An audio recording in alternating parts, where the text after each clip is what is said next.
Redneck here. What up? How's it going, sir? What's going on, man? Just living a puppet's dream over here, trying to sell Mark the Monster shirts. That shirt's not even available. You can't get the Mark the Monster Puppet World Order shirt yet. It's not even available. He's talking nonsense, Dave. He's talking nonsense. Yep. Sit your ass down. There we go. You gotta go. Yeah, he's over here trying to sell shirts that aren't available, man. He's a hustler. Doing you a deed, dog. He's a hustler. What can I say? I raised him right. That's what I'm going to go with. What's up, man? How have you been? I've been grinding, man. Just working my ass off in the gym. That's where I'm at right now. I just got done with my first session. Now I'm about to go to boxing prep class, whatever. I'm going to head out to Tampa, but just sit here while I got some Wi-Fi real quick so I can chit-chat with you. Awesome. We already got comments coming in. Is the orange guy Mike Perry? Hell no, the orange guy. That is Mark the Monster, sir. He would not lose to Jake Paul. Mark the Monster has fake title belts like Mike Perry does. We could throw that on there, but he's not gonna lose to Jake Paul. Yeah, fuck Mike Perry. There we go. And look, and you're not even a shit talker. And we're already going to shit talk Mike Perry. I love that. Man, I wasn't planning on going into the Mike Perry conversation out the gate, but I would love to have that conversation. You and I we've talked multiple times about Mike Perry. My first interview with you, I as a fan wanted to see that Mike Perry fight. That's it. That's all he is. How pissed were you when he lost to Jake Paul? I was super annoyed because I wanted to be the one to like derail his fucking little streak he had going on there. Granted, I kind of knew it was going to happen as soon as the gloves were on. He's not a boxer. Everyone's been saying this. He's definitely not. And whenever that fight got announced, and I told people, like, I'm so pissed because Mike Perry's going to lose to Jake Paul, and he's just going to screw up the money fight for Redneck Mundell. My bad. The national weather alert just came through. I'm sure it's hitting a lot of people's phones right now. Are you in the path of the hurricane, Mark? I mean, if it runs up our coast, whatever. But, I mean, we're from Florida. We're used to this shit. It's just another day. The only thing that's going to make me mad is if it ruins my sparring that I had set up for this weekend. So, trying to figure all that out. Whenever Mike Perry, Jake Paul got announced, and a lot of people saying, Mike Perry's going to kill Jake Paul. I'm like, you guys have, Mike Perry's not a boxer. Yeah, he's so tough. Like, that's a problem, the reason why Jake Paul's big. Give credit where credit's due. The reason why he does good in BKFC is because he's tough and his arm punches, being that there's no gloves on, can do a little bit of damage. But the second he faces somebody who knows what the hell they're doing, like that's all going to stop. It's all going to be gone. So, going into that fight, well, everyone knew he was going to lose. Between the size difference and the lack of power he would have to actually put Paul down, and even though Paul's not the best boxer either, he's better than Mike. I'm not saying much, but he's better than Mike. Yeah. And, I give credit where credit's due for Jake Paul. For the limited amount of time he's been involved in boxing, he's promoted the shit out of himself, which clearly he's a YouTube guy. He's fantastic at that. But I feel like for the time he's been in, he's above the curve of where he probably should be. But he's able to invest a lot more time, a lot more resources he can afford that guys that have that short time frame in boxing can't afford what Jake Paul can afford. It's amazing what money can do for you, I guess. But you also have to be hungry for the game. It's something you usually don't see people who already have the money do. So, that's cool too for him as well. But it's just things that money can get you, I guess. Yeah. Yes. Yeah, we got counted. Yeah, Jake Paul, the guy from Disney, which this is going to show my age. I don't know shit about Jake Paul being a Disney kid. I don't know. I barely know Jake Paul from YouTube. I know Jake Paul from people hating Jake Paul. That's how I know Jake Paul. I don't know these YouTube guys. I don't know that shit. I'm right there with you, man. I live under a rock. I don't know a lot of things that go on, and people are like, you don't know, like, I didn't know who Kodak Black was. And they announced that he was going to be there. I'm like, oh, that's cool. Who is he? I mean, I know he's a rapper, but I didn't realize how big he was, I guess. It's kind of Yeah. funny that happens. Same thing. We were talking about this at another. We were talking about this at another podcast too, especially like showing up to all the BKFC events, especially down there in Miami. There would be all kinds of famous YouTubers. And I'm sitting right there next to them all, so I just go around, and to me, they're just another dude, you know. So Yeah. like, I want to take a picture with them. And be like, all right, let's go get one. Like, what's he gonna do? Say no? Like, I don't know. You know, man, all these BKFC events, and the just volume of events that have taken place. You know, I look back. I think me and you first got together for a podcast like 2 years ago, right after you won the belt. I think I don't. it's been a while. But there's been so many events, and you're there at all of them. I do my best to get out to as many as I can. You know, I understand like that's something that the BKFC wants and the fans want to see as well. And on top of that, it's always badass to be there and you know, watch my boys fight. Yeah. So, as a fan, what's your favorite thing about attending BKFC live? The fast pace of the fight. You know, like I after the fights in Miami, the UFC fights were on the next night. We went there to watch, and just like sitting there for 15 minutes watching these guys go back and forth was like pulling teeth. I'm like, it's no longer fun for me to watch UFC. Like it's only fun if I'm actually fighting. So, but going back to BKFC, like it's just fast paced, like 2-minute rounds, pushes them to go harder, faster, and you honestly see more finishes too. It's better for the fans for sure. Yeah, since BKFC has blown up, I struggle to watch the UFC, and it's not that it's not a lack of talent or anything. It's just I don't see as much hunger on a UFC main card as I see BKFC from opening fight to the main event. Everyone's hungry and everyone's looking to finish. Yeah, people in MMA have to play back a little bit because they got to worry about so many different things, you know. So that might play into it a little bit. But BKFC, like I said, I mean, the fact that it's new, just dude. And then when you get hit with the bare knuckles, like the little shots do enough damage that where you get a sense of urgency. Like I don't want to get cut. Like I don't care about getting hit and stuff like that. But like I'm not sitting there like, here, slice my eyebrow open. That's what I want. You know, so like you just try to take care of it faster. You try to get in there and get out. We don't get paid for overtime, so we get in there and get what we can, and we out. Yeah. You are currently 6-fight win streak, I believe. I don't know. I think I'm in my own record sometimes. I gotta ask. I think it's. Let me see. I'm pretty sure it's 6. Yeah, you're on a 6-fight win streak. Oh, yeah, 6 fights, 4 knockouts, 6 fights. Yeah, you got a lot more experience under your belt certainly than whenever the promotion expected you to just get killed by Hector Lombard, which I don't know, still debatable, but whatever. Yeah, you came back stronger. Where we have questions coming in and asking about your mindset whenever you're in there fighting. Between rounds now, do you feel like you're more calm, collected, looking to adjust? It's weird. Like, so many people get so hyped up before their fights. You know, they're getting into like a shoving match with the guys, and they're yelling and screaming. To me, like, honestly, man, it's just a sport. Like, we're boxing. You know, it's a fight, whatever. But like, I don't know. It's just another day in the office for me right now. I'm so used to it. Yeah, you got Danny Christie October 12th. But there's been some time off since you started Coltrane. But there's supposed to be King Mo was supposed to happen. This has been an ongoing battle, and I think outside Danny said some funny shit. He called me a wet wipe, and I keep thinking about that a lot. It's fucking hilarious.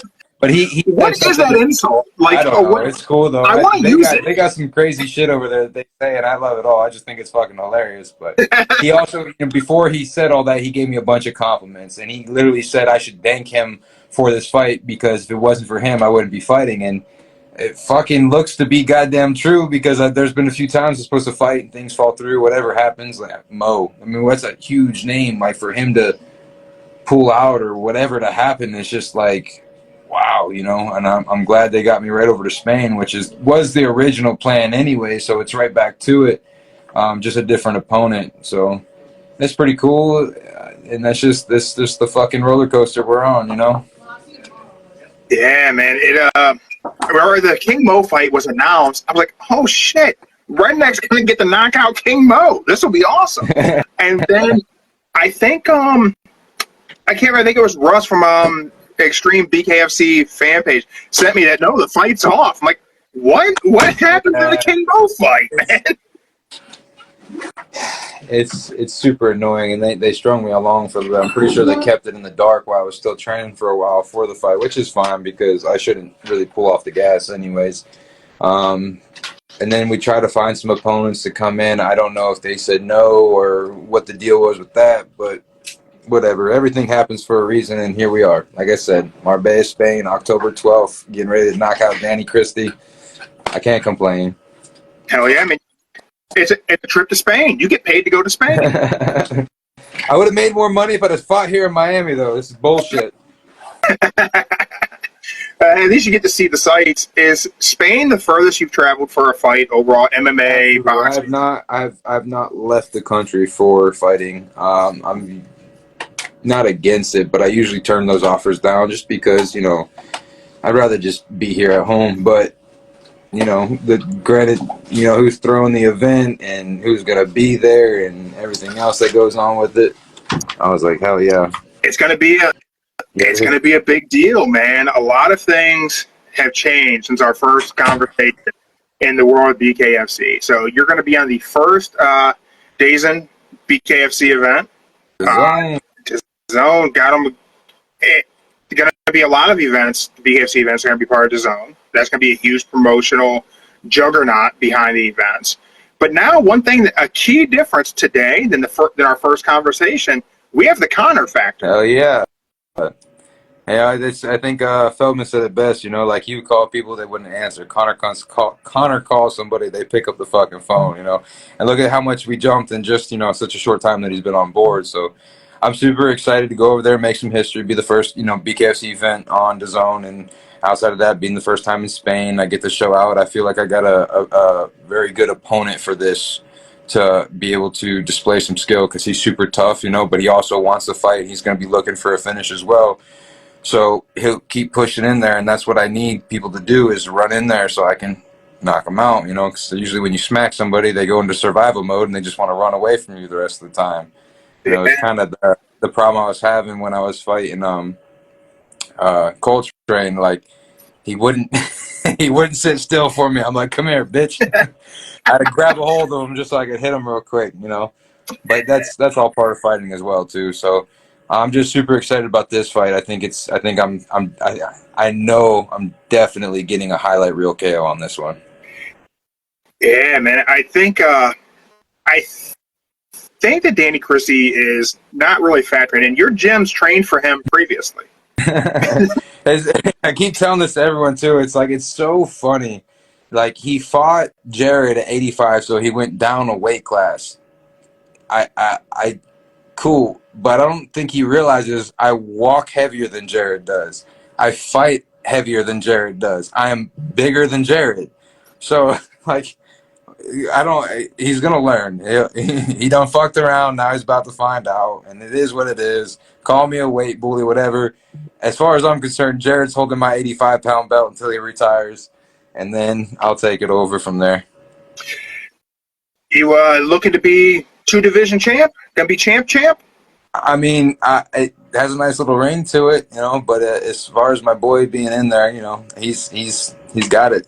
He's got that shit unlocked too. So it's what it is. We'll get after it eventually. Your gym has produced killers. We're all killers, baby. So we know you and Jared, cream of the crop. Who are the new guys in the gym? Those guys that we don't know that are coming up that we need to be aware of. That, you know, sponsors out there may want to get these guys on the hook before they want a bigger deal. I think the newest Who are these guys? members would be Michael Larimore and Jessica Borga. Like, they're the newest to the Shift team. We also have Knox. But you guys know about him. You guys know about Brandon. You guys know about Pittman. You know, so like, we got quite a few fighters in there. And then there's guys who are not even on the BKF scene yet, who are not even pro yet. But my boy Adriel, man, he's gonna be a fucking killer one day. You guys are gonna look out for him for sure. Awesome, man. I think your gym really knows how to develop the way to train guys to fight bare knuckle versus strictly boxing, and look to be, not, I don't know, what was it? Christie called you a weight bully, but you're not a headhunter. You're so strategic with your strikes, and your body shots are pinpoint accuracy. Yeah, the shit.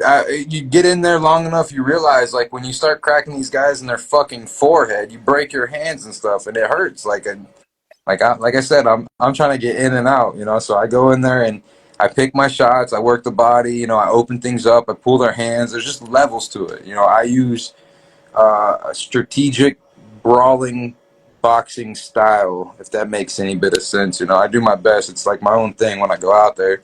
I move my fucking head. I'm always trying to move around people. I'm not standing in one spot. I'm not fucking standing in front of them and just exchanging punches, because we don't like to be 50-50 in there. That's how you get hit, and then that's how you give them chances they don't deserve. So like I said, there's levels to it. Jihad is a mastermind. He's the one who's makes us comfortable. He helps bring out our strong points and just sharpen our tools that way. And look what it does, man. Look at the team. Proof is in the pudding. That's facts. And anyone who's followed your BKFC career can see every time you step in there, you're leveling up. It's not, we don't see it. From my perspective, there's no decline. Everything is you're adding to the arsenal. Each skill set is leveling up. You're moving in and out better. Your body shots are coming way more fluid, and whenever you transition from body to head, nothing's telegraphed. There's no hope for your opponent. They're stuck. They better know how to fucking fight. That's for damn sure. And I don't think Danny knows how to fight. I don't think he does well under pressure. He can't fight going backwards, and he damn sure ain't gonna be able to find me. So I'm just excited for this fight, man. I can't wait. Yeah. Fucking wait. When Danny's backpedaling, his hands are down. Yeah. He's gonna be waiting to get lit up. He said something on one of my posts the other day about 4 years ago he was in prison and he just started fighting for BKFC 2 years ago. I'm not exactly sure what all that was supposed to mean, but it just goes to show you the difference of experience. I'm like, cool. Like, are you already trying to make excuses for yourself and why you're going to lose? Like, I don't know what you I don't understand what the comment was for. Are you because you've overcame something? I mean, whatever. This is fighting. Yeah, people equate interesting things to what they think makes them tough or gives them the ability to win a fight. And to bring up the being in jail, it doesn't make you tough. Maybe a lot in there, but against a lot of people who don't know what the fuck they're doing either. Yeah, I mean, I've seen those those shows of people being in jail and what those fights look like. It's a bit of a different thing to be in the square circle across from a redneck. Yeah, well, he's gonna find out real soon. We got to see you hanging out some of the BKFC events, getting to meet Conor. The last time I had David Feldman on, he said, there's a couple major announcements coming up for BKFC, and he couldn't tell me then. And then, like, the next day, the Forged Irish Stout deal came out, and I'm actually like, man, that's awesome. You could have talked about the beer on the show. He goes, that wasn't the thing I couldn't tell you. I'm like, what the hell is the thing he couldn't tell? And then, like, 2 weeks later, it was Conor's a partial owner. I'm like, oh, that's the shit he couldn't tell me. Uh, He's making and moves, man. He's growing this thing, and that's another reason why I'm so proud just to be with the BKFC, riding this roller coaster, because he's a man on a mission, and he knows what he's trying to get a hold of, and he's doing things, So we got full faith in the man, and here we are. I'm gonna keep this belt, and we're just gonna ride it out. yeah, when that time comes and Conor's UFC contract's over, he said he wants to Love step to in. meet the boss in the ring, man. I said, you want to fight the boss? Dude, absolutely, bro. How fucking sweet would that be? Why wouldn't you? The baddest man on the planet meets the baddest man on the planet. Yeah, I mean, What? nothing's more bionic redneck than channeling Stone Cold Steve Austin and trying to fight your boss. It's a sport, like I said, man. It doesn't have to be hard feelings or whatever. But I would love the chance to prove my skills, and if he wanted to come in there and tussle with me, I'd be all about it. I think it would be interesting to see Conor in bare knuckle and to see how his ability to cover distance, how he would translate that with only his fist, not having the kicks to play with, not having the grappling. I mean, you got the clinch, you're still working the clinch, but it'd be interesting to see how Conor kind of changes his game a little bit to do BKFC. Now he because it's not the same. The sweet science behind fighting in general. So I feel like if he came in even and went straight to the toughest guy in there, myself, I feel like he still has a pretty good chance. But I'll be ready for him. And when the day comes, does Conor get a title shot out the gate, or does he have to prove himself? Fuck it, dude. He owns the goddamn business. He can do what he wants. I ain't gonna contest it. Like, let's go. Ain't nobody else want to fight me anyways. Man, that's true. That's true. Never want to see anyone looking past the current opponent, but 6-fight win streak. Danny Christie's on. He's on the ticket for October 12th. Who do you see being next? Man, I know that Perry's got what they said, like 2 fights, and apparently he is coming back. I guess he isn't fired, or who knows what the fuck's going on with that. But if he fights at the end of the year, I'm fighting pretty much at the end of the year.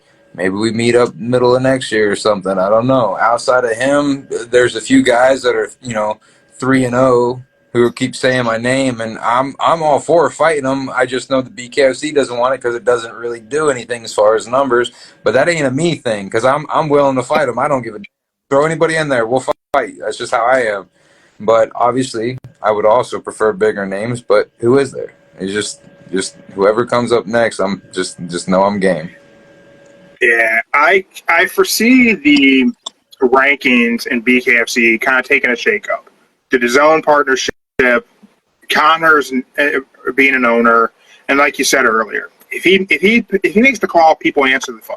Yeah, I think we're going to see an influx of folks who have not competed in bare knuckle coming into the BKFC, because it's the fastest growing combat sport without question. It's one where, I mean, there's nothing more OG than fighting someone bare knuckle. Right? That's the original combat sport. Everything else has evolved from fighting bare knuckle. So we just got to get over that mindset, though. Like, don't get me wrong, it's tough, but so is fighting with MMA gloves on and getting kicked in the head or elbowed. Boxing, like, you got big gloves, so you can kind of like helps you catch things, but if you get hit with the boxing gloves, that don't feel nice either. So like, it's just another combat sport, man. And I mean, I get it. Like, you have to be willing to take some punishment, but I feel like as a fighter, like, why wouldn't you want to do this? Like, why wouldn't you? If you're a true fighter, this is it. This is the purest art there is, outside of doing this and being allowed to grab you and bite you or something. Like, more do you want, man? Like, this is what it's about. But we'll see what Mike Perry's got dirty boxing. He's got that kind of coming about.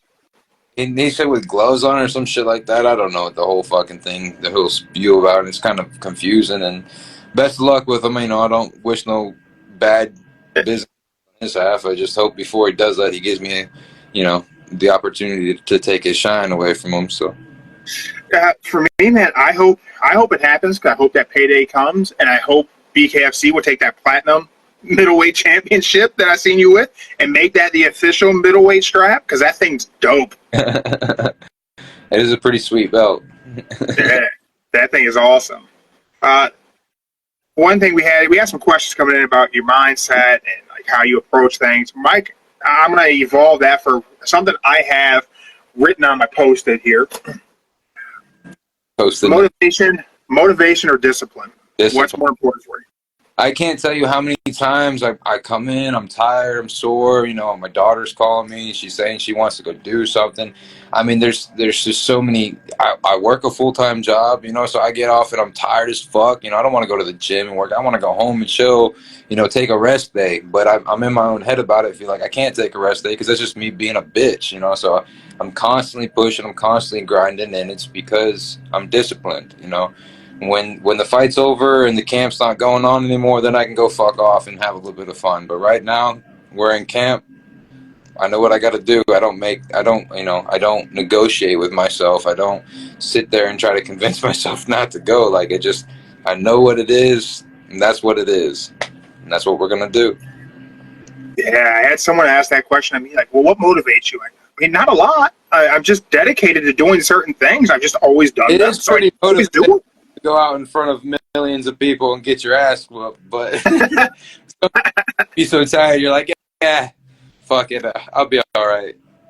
Nah, but no, I don't play around, man. And when it comes time to doing this stuff, my biggest downfall is probably not taking the rest days that I need, but I'm okay with that, because when it comes time to fight, I'll know that I've done everything that I could to be ready, so I won't have any doubt in my mind about whether or not I did enough, and that is the most important to me. Fighting is so mental, any little thing can derail your thought process, and it can completely fuck you up in there, and I won't leave any room for that to happen. Yeah, I remember back whenever I was younger and I was fighting, my coach said fighting's 80% mental and 40% physical. I said, Mike, that math don't add up. And he punched me in the face. This ain't about math. He said, just, get out of your own head, get out of your own way. And I think that's a lot of fighters can kind of get in their own way. I think that shit happens. It does. It happens a lot, man. It happens to the best of us. And I can't say it hasn't happened to me before, but I just won't let it happen no more. And I can guarantee you that. With full-time job, still commercial electrician, right? Trying to not get shocked out there. What's that training schedule look like? What are your days like? What's weight training? What's boxing?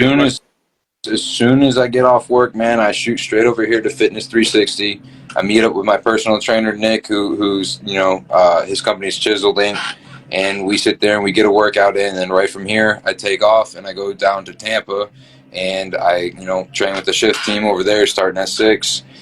Get done, and then I got to drive like an hour and 15 minutes home. So it's the same shit every day. I'm out of my house by 7, and I don't get home until after 9:30, and do that 5 days a week. Saturdays is the only day that I get to train and only train, and I just get to get up when I get up, and it's still usually pretty early because I got that internal alarm going on. I go either set up some sparring, go set up hill sprints, or just more pad work and grind it out there, and then I got the rest of the day to enjoy, and Sunday is family day, and then right back to it. So those moments where you get to enjoy that time where you're not in the gym, you're not working, what's the Redneck's hobbies? How do you spend free time other than what the family is telling you have to do? Water, man. I would live in Florida, I got a boat. We like to go out, hit the islands, fish. Outside of that, I enjoy just being outdoors, in general. Pretty much whatever my bugs wants to do. Lily, my daughter, just try to sit there and entertain her, because I spend so much time away from her. So it's just what it is. And she's pretty good about wanting. She's always asking to go fishing, which sucks too, because in camp it's like I get I cannot waste any energy on outside stuff. So obviously when you go fishing, you're the one running the boat and everything to clean up, blah, blah, blah. Like, it takes a lot of energy, you know. It's still definitely worth it, but I'll be tired the next day, possibly too, you know. And so if I do that, I got to make sure I'm not going to be tired when I go to practice. You know, I gotta be physically ready for all that, because I got to give everything my all, and I gotta be ready, you know. So that gets cut kind of short on these days, but outside of camp, I'll make sure that she gets plenty of boat time for sure. You know, it's one of those things that I think a lot of people kind of get mixed up on when it comes to the fight game and being a prize fighter, is that it takes you away from a lot of things, just a lot of life. It pulls you away from. You know, all my friends are charter captains now. You know, when I first started fighting, I'm like, yeah, man, I'm gonna fight and I'm gonna make all this money. I'm gonna only have to train a few hours a day, and then I'll have the rest of the day to go fishing. That was a lie. You shouldn't have been the best in the world, man. You wouldn't have had to work so hard. Fuck. Well, I wouldn't have made no money either, so. So. Do you think if you know, they backed up the Brinks truck after you starch Mike Perry, Christie's laid out, and you're a guy who's been very dedicated, you know, you hold down the full-time job while training like a world champion. Would you step away from working full-time? And I mean, could break that habit? Right, be able to just, you know, live and not have the 9 to 5. I mean, eventually one day that's exactly where I'm going, but it's just I'm not there yet, you know. When that time comes, and it will come, people will see. Imagine what I can do when I don't have to do all this extra stuff and I can focus solely on fighting. Like, I still amaze myself. I'm proud of myself for accomplishing everything that I have with everything that I got going on, you know. But that's just how I am. It's just me.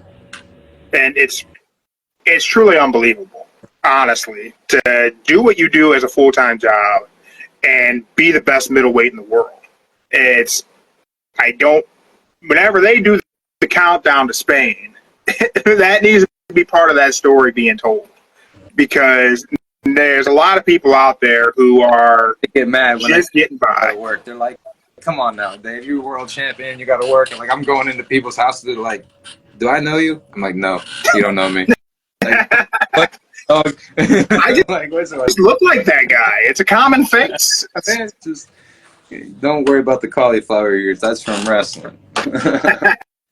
But hey, man, my battery is running kind of low. I kind of flaked a little bit on being ready for this. I guess I got in kind of late too. But no worries, man. I appreciate the time. Again, everyone, October 12th, Redneck Mundell is going to go international. He's going over to Spain. Highlight reel is coming. You got any sponsors you need to shout out? Anything you want to tell the people? They should know where to find you, because if they're watching me, they know where to find you. Just everyone tune in, man, and that, you know, if you see anything that I post, you know, like it, comment, share it, whatever. But just tune in. This fight is gonna set up a whole new level for me. So. Hell yeah, man. Thank you for joining us. Thank you for joining Mark the Monster.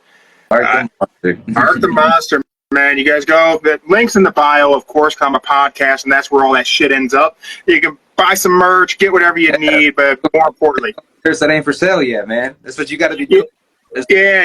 We got to get the PWO shirt up there. The Tsunami Physics is there. You know, the regular podcast shirts there. All that shit's there, but his isn't. There's one with him on it. It's I have ADHD. It's attention deficit. Hey, donuts. Mark's face is on it. Go check that one out. But Dave, thank you, man. Wish you nothing but the best, and can't wait to have you back on after you take a trip over to Spain and get that highlight reel knockout. And I will definitely share the shit out of that and figure out a way to put Mark's face in it. Put him to be the one laying on the floor after. Yeah, you know, he keeps popping off trying to sell shit that ain't available. Might have to have you take care of him. Backhand him.